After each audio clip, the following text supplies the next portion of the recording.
तर नमस्कार भावांनो, माझं नाव आहे रोहित आणि मी बनवतो मिनी ब्लॉग. सकाळी वगैरे उठलो, रेडी वगैरे झालो आणि त्यानंतर आपण घेतो आपल्या गाडीची चावी आपल्या हातात आणि पाण्याची बालडी घेतो आणि चावी वगैरे घेऊन शॅम्पू वगैरे घेऊन आपण निघालो आपली गाडी धुवायला.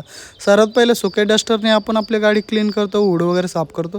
त्यानंतर फ्लोरिंगची माती वगैरे काढून सर्व गाडी एक नंबर क्लीन करतो. त्यानंतर ओला कपडा घेऊन मस्तपैकी शॅम्पू मारून आपली गाडी क्लीन करावं लागतो.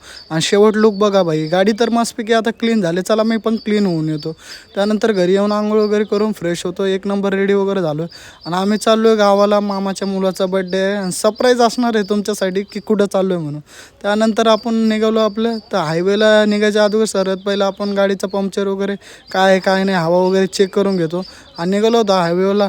तर 2 गाड्या उतरल्या होत्या. इथं CNG पंप होता, तर गाडीमध्ये CNG फुल करून टाकतो आणि कसारा घाट लागायच्या अगोदर सर्वात पहिलं आपण जेवण वगैरे ऑर्डर करतो.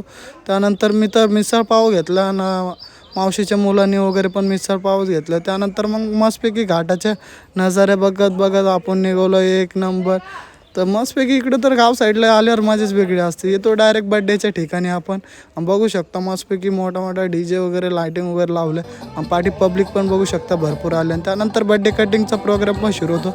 भाई कोणाचं काही असो, भाई बड्डे असो काही असो, माझा भाषा तर पुढंच असतो केक कापण्यामध्ये आणि यांचं वेगळंच काहीतरी चाललं होतं. तर आपण डायरेक्ट जेवायला घेतो वीर आणि मी. त्यानंतर जेवण वगैरे झालं, मी नाचायलाच घेतलं होतं जस्ट. तर बघा DJ वाल्यांनी तर माझ्यासोबत वेगळंच सीन करून टाकलं. नाचता भाई DJ जस्ट बंद करून टाकलं. त्यानंतर त्यांची पॅकिंग वगैरे सुरू होती.